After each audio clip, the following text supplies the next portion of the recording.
dia, me chamo Lohan e vou começar aqui falando sobre educação ambiental aqui, fazendo um resumo da segunda semana. Começar explicando o que é uma unidade de conservação. É uma área que você não pode pegar nada e somente visitar. É uma área de preservação. Então, vamos lá. Agir local, pensar global aqui embaixo. O que seria isso? Isso aqui seria basicamente você não pegar nada, você pensar em tudo que não seria só você. Tudo que tu faz pode gerar algo maior. Vamos dar um exemplo aqui na unidade de conservação. Você está lá na unidade de conservação visitando-a e você acha uma pedra bonita. Você vai e pega essa pedra? Não. Mas fala, sou uma pessoa só, uma pedra não vai fazer falta. Disseram isso 1 milhão de pessoas. O que eu quero dizer com isso? Imagina várias pessoas fazendo a mesma coisa e pensando que são só elas. Não vai fazer um grande estrago no negócio? Então, em resumo é isso. Próximo tópico, poluição do ar. Em Londres, uma das primeiras desastres ambientais de Londres foi a poluição do ar, que morreram várias pessoas por causa da inadequação do estilo de vida. O desencadeamento disso foi a poluição atmosférica, claramente, dos centros urbanos, e a morte de pessoas e a aprovação da Lei Ar Puro em 1956. O que seria essa aprovação da Lei do Ar Puro? Seria que todo mundo tem direito a respirar um ar puro. Agora, próximo tópico, logística inversa. Vamos lá, foco no retorno dos materiais já utilizados para o processo produtivo, visando o reaproveitamento ou descarte apropriado de matérias e a preservação ambiental. Um exemplo disso aqui é o seguinte: você tem um computador velho na sua casa, você quer comprar um computador novo. Você vai na loja, leva seu computador velho e ganha um desconto para comprar esse computador novo.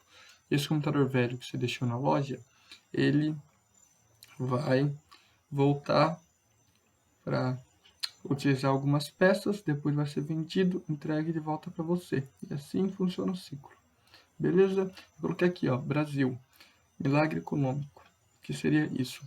Seria quando o Brasil estava em constante avanço, estava crescendo muito. Qual foi a causa disso? A poluição. Foi o preço que foi pago por esse progresso. Beleza? Vamos para o próximo slide. Psicologia, ciência e profissão. O que é o contexto? O contexto é tudo, basicamente. O contexto é tipo o meio que a pessoa vive, como ela é interferida, como interfere, como as pessoas ao redor delas agem. Ou seja, o contexto interfere o psicólogo e o psicólogo interfere no contexto do paciente. Não é só do paciente que importa, do psicólogo também. Outros contextos. Contexto de área, saúde. A saúde do cidadão e da comunidade, incluindo desde o trabalho que o psicólogo clínico realiza no consultório particular, com indivíduos específicos passando pelas instituições públicas ou particulares de saúde. Seria o contexto da saúde, de hospitais, coisas desse gênero. Vamos agora para educação e escola. O contexto educacional envolve as instituições de ensino, tanto as particulares quanto as públicas, incluindo tanto as escolas, o sistema formal de ensino, quanto outros locais que têm por objetivo a educação e a aprendizagem da escola formal, ou seja, o meio como as pessoas estão na escola, como que elas são tratadas, etc. Trabalho institucionais e comunitários. O espectro e a diversidade desse contexto são bastante amplos e variados. Eles envolvem, por exemplo, a atuação dos psicólogos em orfanatos, asilos ou instituições equivalentes. Beleza? Em resumão dessa aula aqui de Psicologia, Ciência e Profissão sobre contexto, é isso. Vamos lá, na verdade tem mais parte dela. Pesquisa, outro contexto. Quando a atividade do psicólogo visa especificamente a produção de conhecimento psicólogo, ela se dá em contexto basicamente voltados para esse objetivo, como as universidades, por exemplo, em que o psicólogo docente é contratado para transmitir e construir conhecimento, pesquisa. O nome já diz, é de pesquisar, então acredito que não tem muito o que explicar nesse tópico aqui. Próximo tópico, informações. O que seriam essas informações? São sobre coisas que o psicólogo vai fazer, informações de como funcionam algumas coisas. Que são essas coisas eu irei citar agora. Observação. O psicólogo prefere observar sistematicamente o fenômeno estudado. Esse é um método usado, o método de observação. Tem outros métodos utilizados pelos psicólogos, aplicação de testes ou instrumentos. Os testes são utilizados para identificar e conhecer os mais variados tipos de fenômenos. Há testes de personalidade, teste de desempenho intelectual e teste de desempenho específico. Então, esse aqui é outro modo de fazer algumas coisas dos psicólogos. Entrevista. Entrevista não é simples bate-papo profissional com uma pessoa, mas uma atividade planejada com o objetivo específico de realizar segundo determinadas regras. Uma entrevista ela tem todo um padrão para ser seguido, tem todo um contexto naquela entrevista. Não são perguntas aleatórias, são perguntas estudadas e pesquisadas em base de observações e aplicações de testes e outros instrumentos. Próximo tópico, psicoterapia. Atividade em que o psicólogo aplica um conjunto de técnicas e métodos psicológicos cujo características e objetos podem variar, dependendo da concepção teórica e metodológica que servem de referência profissional. Às vezes, utilizar alguns contextos que demandam menor tempo de duração da terapia e com menos pessoas ao mesmo tempo. Psicoterapia, então, ela é uma coisa mais demorada, que foca mais em uma pessoa, em poucas pessoas, não é uma coisa muito de grupo. Para grupo já tem outros métodos utilizados, que não citarei agora, futuramente talvez, mas agora não é necessário. Vamos para o próximo, aconselhamento e orientação. Esse acho legal. Com base no conhecimento da psicologia, o psicólogo esclarece as pessoas sobre determinados fenômenos da psicologia humana, nos seus aspectos cognitivos, afetivos e comportamentais. Essas informações serão úteis para que a pessoa reflita sobre si e a situação que está vivendo, de forma a lidar melhor com a forma possível com a sua vida. Ou seja, são como se fossem conselhos, mais conselhos de acordo com pesquisas, observações, testes e coisas desse gênero. São conselhos, não conselhos de alguém que não sabe, conselhos de um profissional. São coisas totalmente distintas. Próximo slide. História do pensamento filosófico. Outra matéria. Essa matéria aqui é muito da hora. Todas são, na verdade. Psicologia é muito bom. Vamos lá. Mito. O mito não é lenda. É pura fantasia. O mito não é lenda. Pura fantasia, mas a verdade. O que é a verdade? A verdade é o resultado de uma intuição compreensiva da realidade cujas raízes se fundam na emoção e afetividade. E uma coisa que muita gente pensa, o mito desapareceu? Não. O mito não desapareceu até hoje. Ele está presente ainda no nosso dia a dia. Beleza? Existem dois tipos de mito, o mito ruim e o mito bom. O mito ruim é aquele mito que te doutrina, que faz sacrifícios ou males a alguém. O mito bom é o que ensina algo, alguma coisa que agregue valor a você. E que ensina algo na nossa parte inconsciente, dito o Freud e Carl Jung, que é as pessoas que aprendeu com Freud, seu discípulo, ou consciente, ou a parte de estrutura lógica, citado pelo nosso Levi Strauss, demonstrando algo a agregar valor ao seu saber. Função do mito.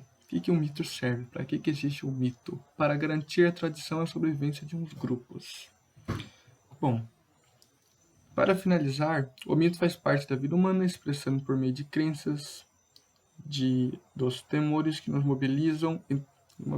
Entretanto, não se há mais toda a força como antigamente, por causa da ciência. Porém, se deve confiar 100% na ciência, porque ela muda constantemente. O que eu quis dizer com esse aqui?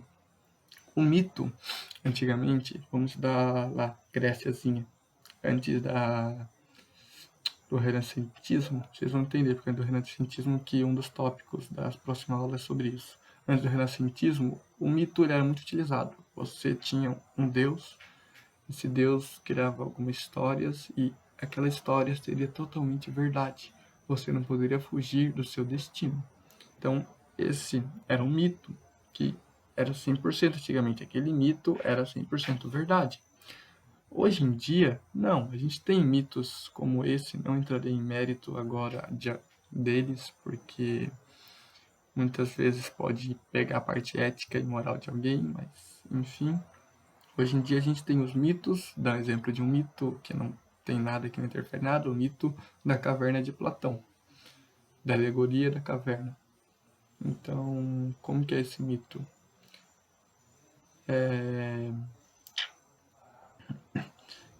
Esse mito basicamente tinha as pessoas lá, elas só viam a sombra e não sabiam de onde que era, até uma pessoa sair da caverna, viu que aquelas sombras eram uma civilização fora da caverna, tentou avisar para os outros acharam que ela estava louca.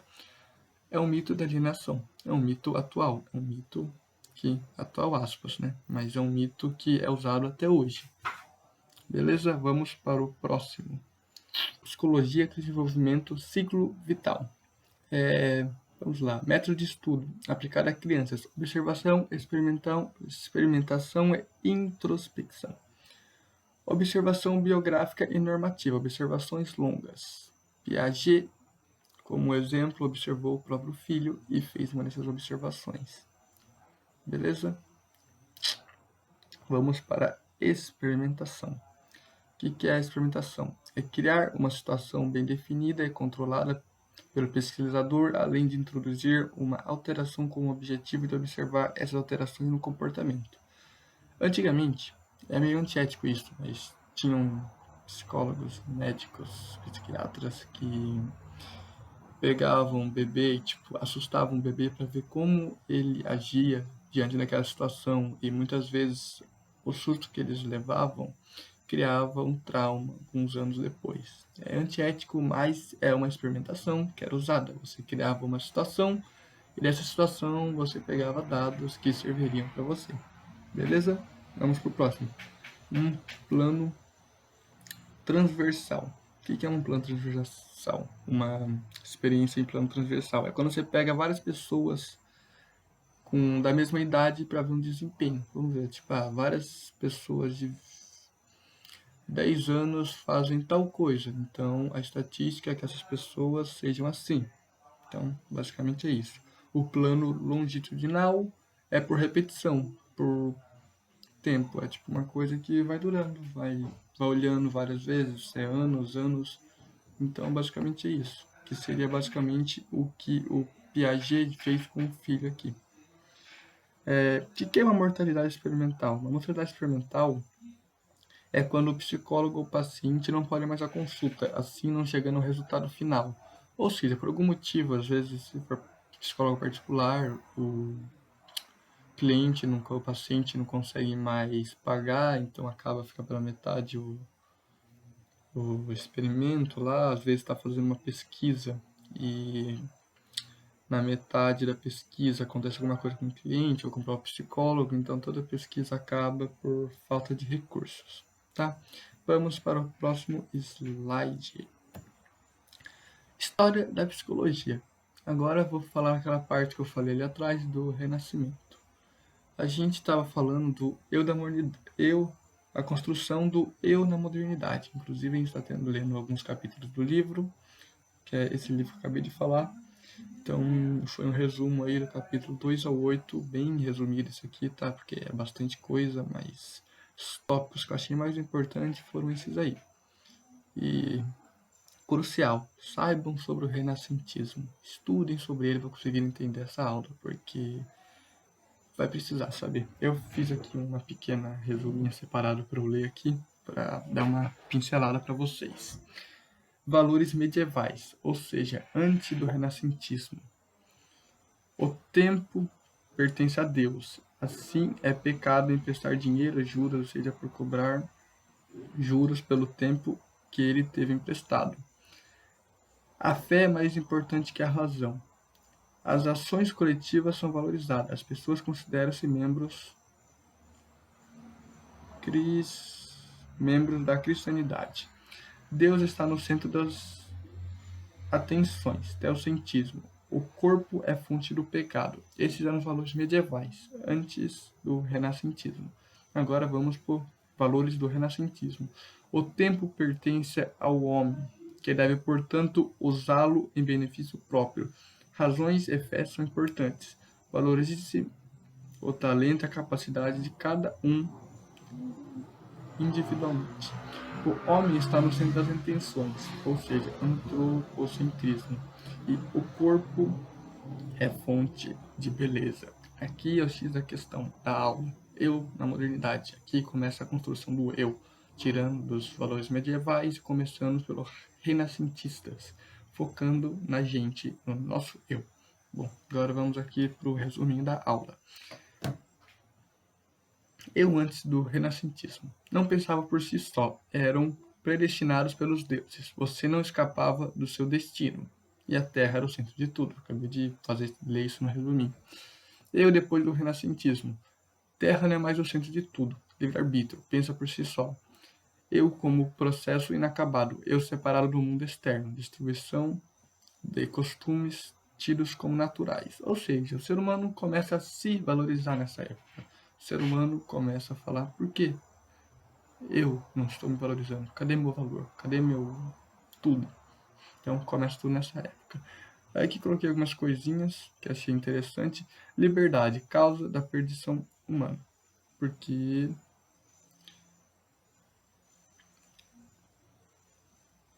aqui umas coisas que eu achei interessante. Liberdade, causa da perdição humana. Salvação, submissão à autoridade religiosa. E uma coisa interessante dessa época aqui é que os caras começaram a se valorizar também, construção do eu, que os artistas eles começaram a assinar suas obras, coisas que antigamente eles não faziam. Porque eles começaram a pensar, não é Deus que está fazendo a obra, eu que estou fazendo. Deus pode ter me dado o conhecimento para fazer essa obra, mas eu estou fazendo com a minha habilidade, com a minha construção, com tudo. Então, bom, acabamos aqui. Então, espero que tenha ficado bom, espero que tenha esclarecido muitas coisas para vocês. Espero que tenha ajudado as pessoas de fora, até da faculdade que assistem meus vídeos. Então, é isso, ficou mais longo do que eu esperava, vou tentar diminuir na edição, adiantar mais algumas partes, porque eu não quero que tenha mais de 15 minutos e de gravação deu 19 minutos já. Mas então, é isso aí, falou, até a próxima aí para vocês.